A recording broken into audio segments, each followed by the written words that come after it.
किसान भाइयों, राम राम। आज जो हम चर्चा करने जा रहे हैं वह है राई सरसों की फसल में इस समय जो मौसम बदल रहा है उसमें कौन कौन से प्रमुख रोग होते हैं और उन रोगों का किस प्रकार से हम लोग नियंत्रण कर सकते हैं, इसके ऊपर आज हम चर्चा कर रहे हैं। और इस समय जब फसल के अंदर आप राई सरसों की जो फसल आप देख रहे हैं, इस फसल में इस समय जो प्रमुखता से जो रोग पनप रहा है या तेज़ी से फैल रहा है वह है सफ़ेद रोली रोग। और जैसा कि आपने अभी विभिन्न लक्षण जो सफ़ेद रोली रोग के हैं पत्तियों के ऊपर देखे,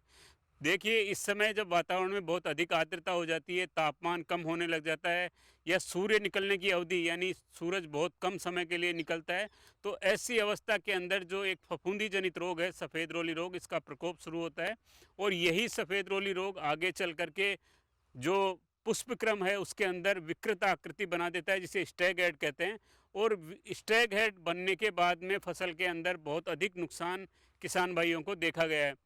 किसान भाइयों, एक रोग जो कि बहुत शुरुआती अवस्था में आता है वह रोग था मृदु रोमिलासिता, डाउनी मिल्ड्यू। और यही डाउनी मिल्ड्यू रोग आगे चल करके इसी सफ़ेद रोली रोग के साथ में मिक्स हो जाता है, यानी मिश्रित संक्रमण करता है। और मिश्रित संक्रमण करने की वजह से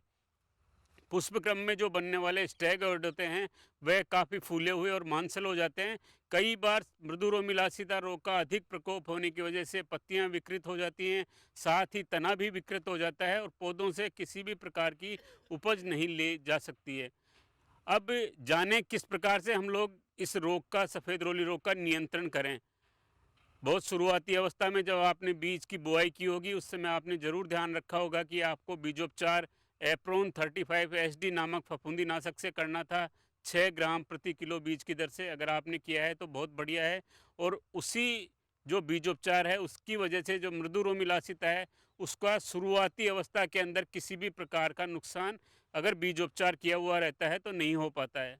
आगे की अवस्था में जैसे कि शुरुआत में पत्तियों के ऊपर हल्के धब्बे दिखाई दे रहे हैं, यानी लगभग आज से 10 दिन पहले की जो अवस्था थी उसके अंदर अगर किसी भी किसान भाई ने रिडोमिल एमजेड नामक फफूंदी नाशक का अगर प्रयोग किया है तो बहुत अच्छा है। और अभी भी अगर रोग का प्रकोप आपको लग रहा है कि बढ़ रहा है या अधिक मौसम अनुकूल रोग के प्रति है, तो आप एक बार 15 से 20 दिन के बाद में दोबारा से रिडोमिल एमजेड नामक जो फफूंदी नाशक है उसका 2 ग्राम प्रति लीटर पानी की दर से घोल बना करके छिड़काव कर दें। आपको लगता है कि आप 10 दिन पहले छिड़काव नहीं कर पाए हैं, तो आप इस समय उपयुक्त अवस्था है जब आप एक छिड़काव सरसों के अंदर कर सकते हैं। और इसके लिए आपको वही फफूंदीनाशक रिडोमिल एमजेड 2 ग्राम प्रति लीटर पानी की दर से, या यूं कहें कि 30 ग्राम एक प्रति छिड़काव की टंकी से आप छिड़काव करें। और यह छिड़काव पूरी पत्तियों के ऊपर एक समान फैले, यानी कि आपको जो पानी काम में लेना है छिड़काव के लिए वो प्रति हेक्टेयर में कम से कम 600 से 700 लीटर पानी आपको प्रति हेक्टेयर में काम में लेना है। इसके अतिरिक्त जो आपको सफ़ेद रोली रोग के बचाव के लिए कुछ सावधानियां रखनी है, उनमें ख़ास तौर से आप खरपतवार हैं जिनमें ख़ास तौर से बथुआ है, खरतुआ है, इनको फसल से समय समय पर निकालते रहें, जिससे आगे चल कर के यह जो खरपतवार रहते हैं ये भी जितने भी प्रकार के रोग या कीट रहते हैं उन सभी के लिए सुग्राही रहते हैं, यानी कि उनके लिए अनुकूल रहते हैं। तो खरपतवारों को समय समय पर निकालते रहें। अधिक नत्रजन उर्वरकों का प्रयोग इन रोगों के अंदर नहीं करें, यानी कि अगर आपने सिंचाई के बाद में एक बार यूरिया दे दिया है संतुलित मात्रा में, तो उसके बाद में आपको दोबारा पानी के साथ में या उसके अतिरिक्त आपको यूरिया देने की आवश्यकता नहीं है। यानी कि आपको नत्रजन उर्वरक हैं उनका प्रयोग कम से कम,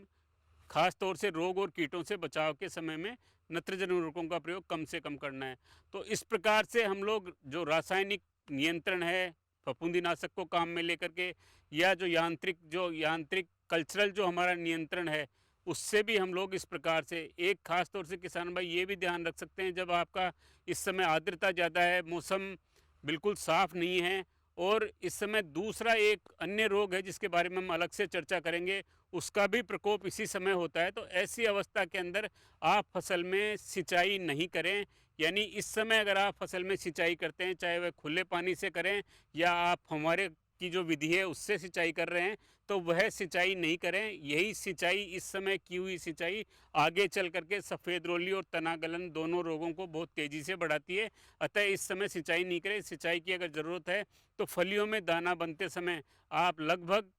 जो 15 जनवरी है उसके बाद में एक सिंचाई और कर सकते हैं। सफ़ेद रोली रोग में जो हम चर्चा कर रहे हैं उसमें एक प्रमुख जो जानकारी किसान भाइयों को मैं देना चाहूँगा वो ये है कि समय पर बुआई सरसों के अंदर बहुत आवश्यक है। चूँकि मैं आपको यहाँ ये बताना चाह रहा हूँ कि 15 अक्टूबर की ये बुआई का प्रक्षेत्र है, जहाँ पर आप ये देखेंगे कि सफ़ेद रोली रोग अगर आप इन पत्तों के ऊपर देखेंगे तो बहुत ही कम दिखाई देगा। आप ये देखिए इन पत्तों के ऊपर बहुत कम दिखाई दे रहा है, शुरुआती अवस्था है। अगर मौसम अब ज़्यादा अनुकूल नहीं रहेगा तो ये रोग इसमें फैल नहीं पाएगा, चूँकि फलियाँ भी बनने लग गई है, फूल भी धीरे-धीरे करके ख़त्म हो रहा है। परंतु जैसे-जैसे आप देरी से बुआई करेंगे, इसके बाद में अगली बुआई जो आप ये देखेंगे जो जिसमें अब फूल आना शुरू हुआ है, वहाँ पर आप देखेंगे तो आपको सफ़ेद रोली के लक्षण ज़्यादा दिखाई देंगे। इस प्रकार से पत्तों पे आप देखेंगे तो ये लक्षण इसमें ज़्यादा दिखाई दे रहे हैं।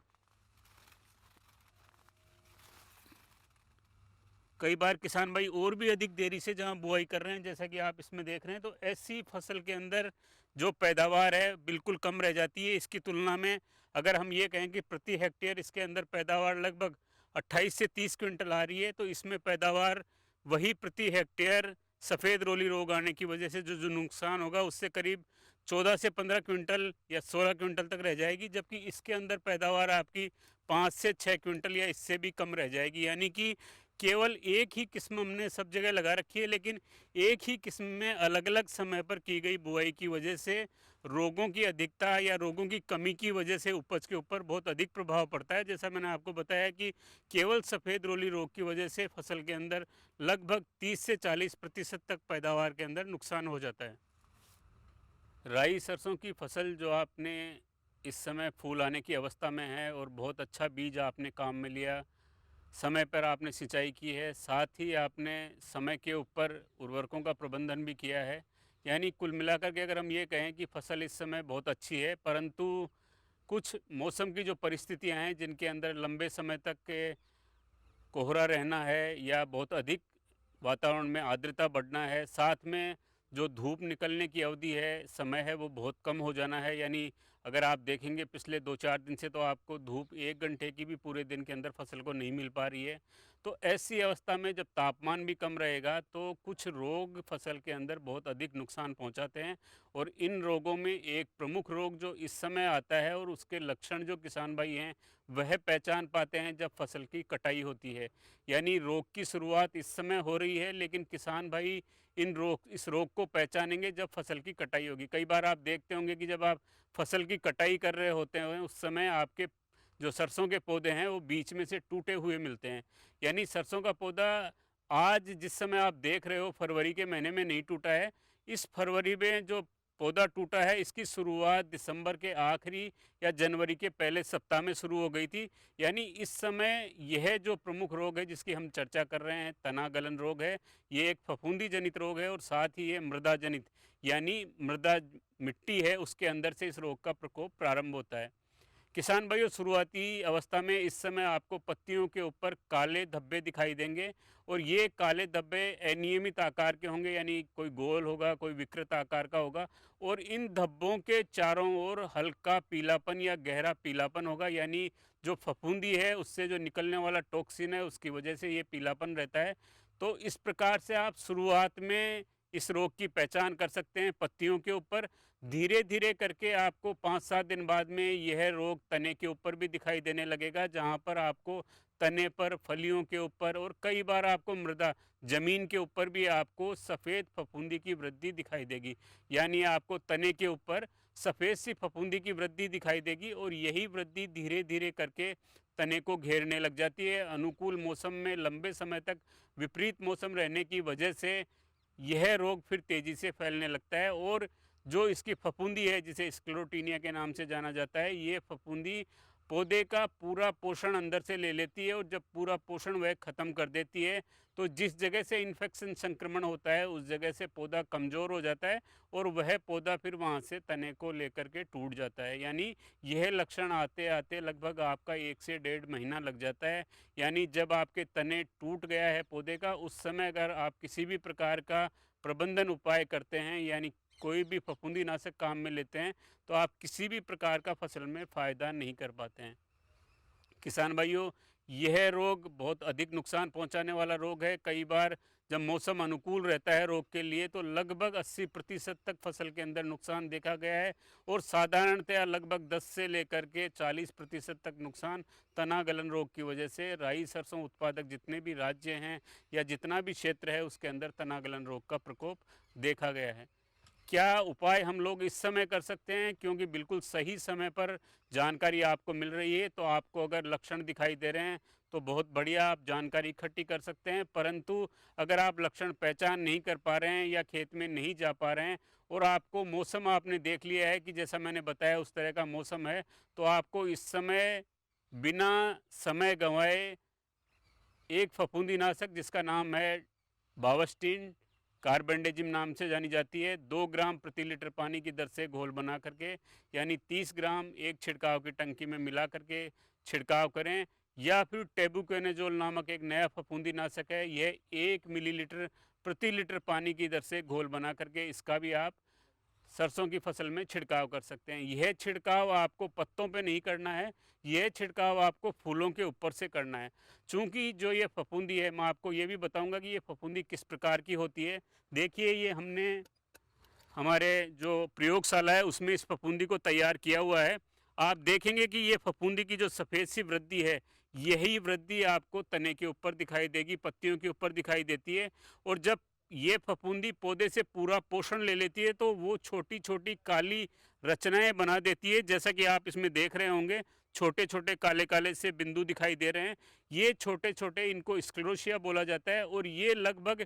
13 साल तक अगर इनको सरसों की फसल नहीं मिलती है तो भी मिट्टी के अंदर पड़े हुए 13 साल तक ये वाइबल रहते हैं। यानी अगर 12-13 साल बाद में भी अगर सरसों बोते हैं तो फिर से रोग आकर के आपका नुकसान कर सकता है। अब ये जो काले दाने हैं ये ज़मीन में लगभग 4 अंगुल तक, ऊपर से 4 अंगुल जो ज़मीन है उसके अंदर इनका अंकुरण होता है, जो कि लैंगिक जनन होता है इस फफूंदी का। और यह अंकुरण जब ही होगा जब फसल में मृदा के अंदर ऊपरी 4 इंच की जो सतह है उसके अंदर नमी रहेगी। यानी अगर अधिक नमी अगर आपकी मृदा में है तो यह अधिक रोग को पैदा करेगी, या इस समय अगर बारिश हो जाती है, वर्षा हो जाती है तो वह भी इस रोग को तेज़ी से फैलाती है।